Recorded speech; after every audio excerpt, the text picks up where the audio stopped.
Do you ever feel like you've seen a shadow moving in the corner of your eye, but when you take a look, there's nothing there?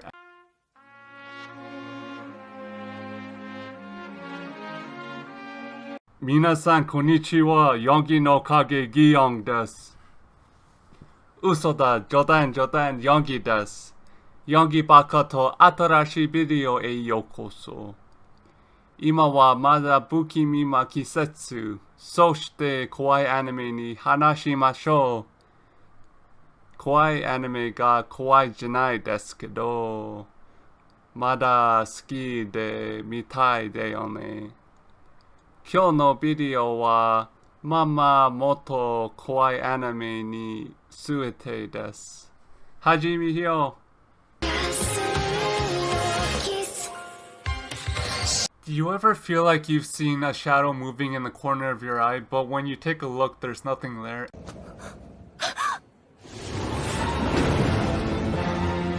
And it gives you an off-putting feeling? Well, this summer had a Victorian-styled anime with cute kids, creepy shadows, and an even creepier house behind the namesake House of Shadows, capturing the eerie sensation you get when you feel that there are shadowy figures lurking about. The second season of Shadow House.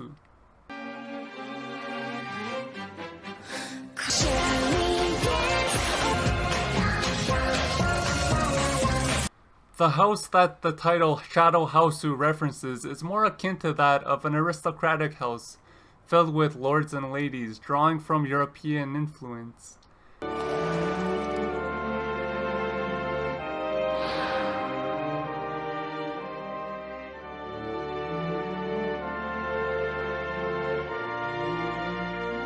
Plus, the physical location that the story takes place in dwarfs even the largest of houses, being a grand palace fit for royalty, with various wings and sprawling courtyards for the shadows and their dolls to get lost within the shadows of the house.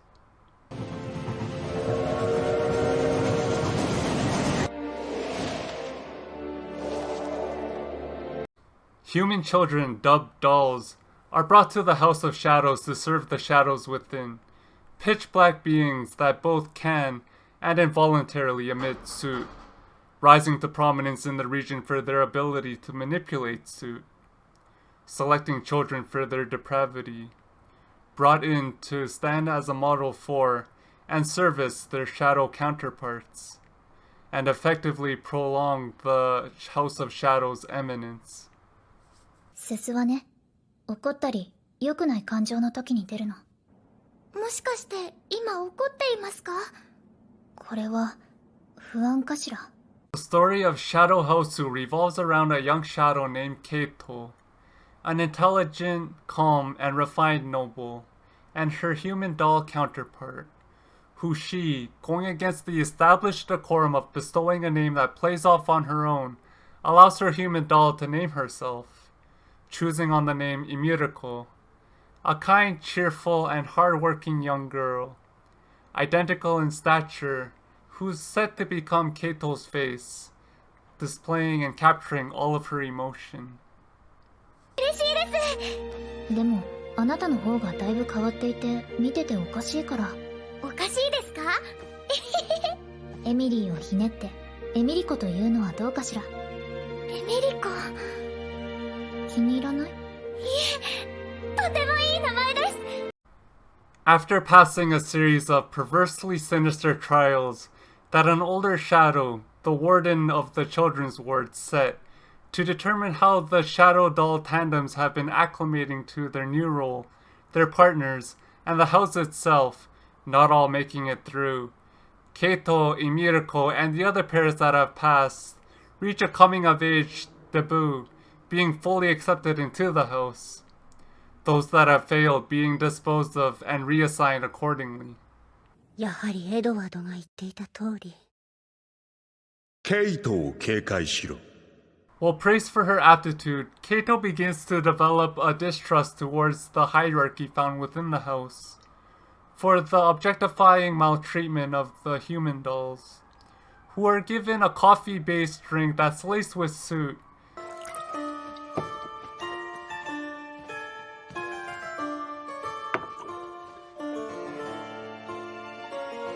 that diminishes their individuality and renders them completely subservient to their shadows and to their obligative duties towards the house. Most importantly, further enabling them to become the face of their shadow.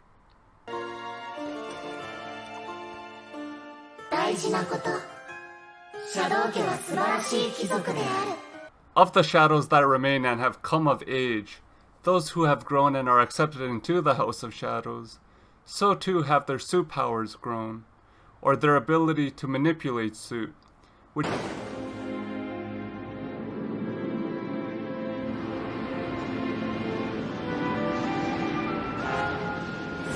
are vastly more useful than unwillingly emitting suit when agitated.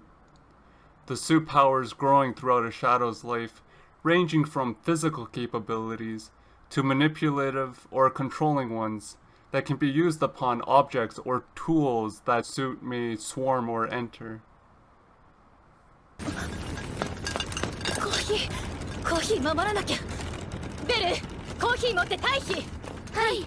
All the while, a mysterious robed figure has been seen lurking within the castle's walls, most notably within the children's ward, and is thought of to be the mastermind behind orchestrating a large suit monster's attack on the human dolls, causing a frenzy amongst those responsible for the ward, who think that Keito may be responsible. She and Emiriko taking it upon themselves to put together a team to uncover the mystery and identity of the robed figure, clear their names, and covertly win favor amongst the house. The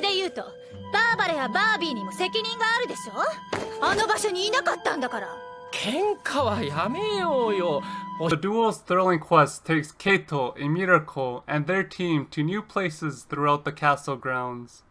In both broad daylight, in which they meet older shadows and their human doll counterparts who have yet to receive an invitation to become adults.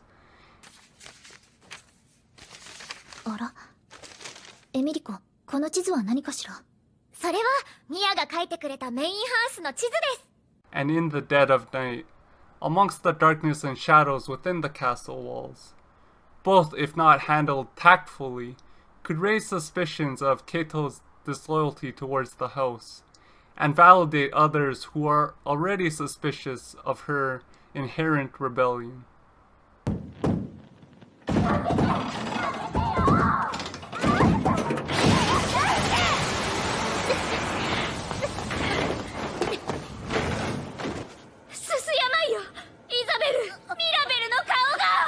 Meeting at midnight in secret with their peers, Keito, Emiriko, and their squad of those they trust to aid in carrying out the investigation, share tidbits of information they know and have found out to be true, of those they suspect to be underneath the robe, all while unraveling the secrets of the House of Shadows, while seemingly fretting over trivial matters that should be unimportant to shadows and dolls alike, with Keito at its center orchestrating the investigation.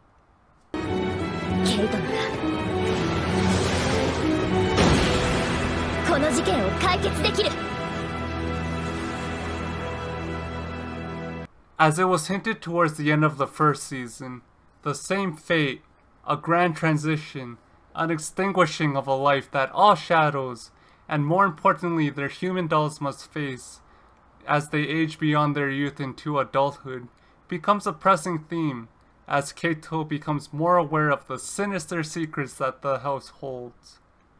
Throughout her investigation of the robed figure, secrets worthy of her contention, in which she is not alone.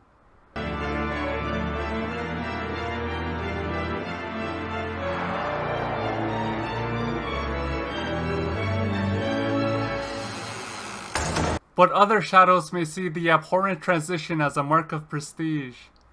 And with that being said, I feel as if I've disclosed too much about this series, and not enough about the House of Shadows, its cute human dolls, creepy shadows, and even creepier house. And even if you're not caught up with the anime, I hope this video was intriguing enough for you to pick it up.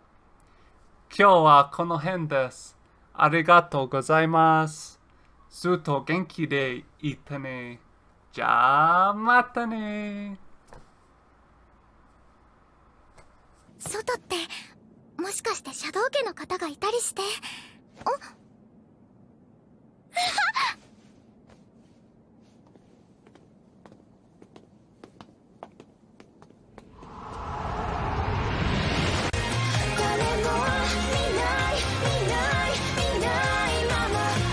I just want to put it out there before I forget. Both the ending to the first season of Shadow House and the opening theme for the second season is done by Ryona, a really short, charismatic singer who uses a wispy voice that really accentuates the themes explored in the first season of Shadow House and the second season. And I found that the first ending song, Nai Nai, has become one of my favorite anime-related songs.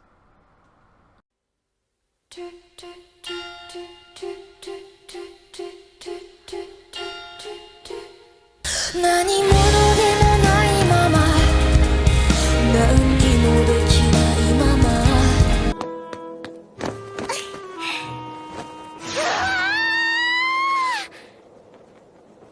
いい眺めです。危ないぞ。